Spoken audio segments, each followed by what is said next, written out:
திசையில் வளைந்து வளரும் 400 மரங்கள் இயற்கையின் விந்தையா நாஜிக்களின் சதியா என்னன்னு சொல்லி பார்க்கலாம் வாங்க. போலந்து நாட்டின் வடமேற்கு வனப்பகுதியில் சுமார் 400 ஸ்கோட்ஸ் பைன் மரங்கள் இயற்கையின் விதிப்படி பூமியில இருந்து வானத்தை நோக்கி நேராக வளராமல் பக்கவாட்டில் 90 பாகை நேர்கோட்டில் வடதிசை நோக்கி சுமார் 1-3 மீட்டர் வரை வளர்ந்து பிறகு வளைந்து ஒரே மாதிரி மேல் நோக்கிய நேர்கோட்டில் வளர்ந்து வருகிறது.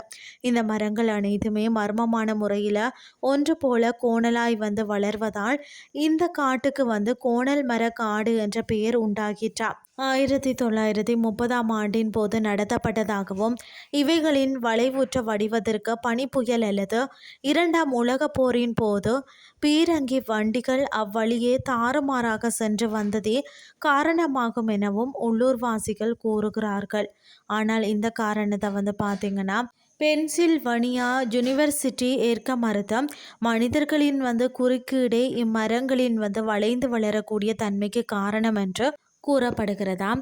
பனிப்புயல் போன்ற இயற்கையின் சீற்றம் அல்லது போர்க்கால அமளியில மண் வெளியில உண்டான ஒழுங்கற்ற நிலைப்பாடுகள் தான் காரணம் என்றால் இந்த மரங்கள் ஒரே மாதிரியாகவும் ஒரே திசை நோக்கியும் வளைந்து வளர்வதற்கான வாய்ப்பே இல்லை எனவும் பென்சில்வனியா யூனிவர்சிட்டியின் ஆராய்ச்சியாளர்கள் கூறி வாரார்களாம். மேலும் பார்த்தீங்கன்னா அக்காலத்து காடு வளர்ப்பவர்கள் விஞ்ஞானிகளின் துணையோடு மரக்கன்றுகளின் மீது சில தந்திரமான யுக்திகளை பிரயோகித்து அவை ஆரம்ப நிலையிலேயே பக்கவாட்டின் வளைவுடன் ஒரே திசையில வளர்ந்து வர வழிவகுத்துள்ளனர் என இந்த யூனிவர்சிட்டியின் ஆராய்ச்சியாளர்கள் கருத்து தெரிவிக்கிறார்களாம்.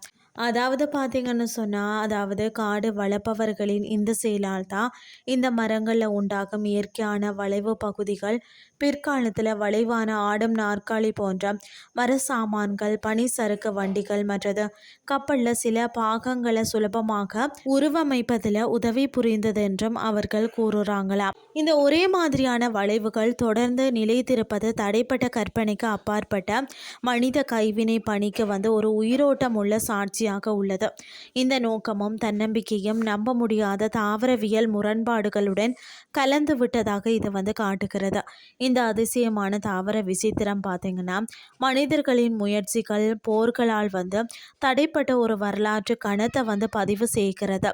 இயற்கை இழந்துவிட்ட ஒரு தொழில்துறை வடிவமைப்பை நிரந்தரமாக பிரதிபலிக்கிறதுன்னே சொல்லலாம். இன்றைய கிறிஸ்டி உங்களுக்கும் பிரயோசனமாக அமைஞ்சிருக்கும்னு சொல்லி நான் நம்புகிறேன். இதே மாதிரி மற்றும் ஒரு கிறிஸ்டியின் வேலையாக உங்களை சந்திக்கிறேன். நன்றி.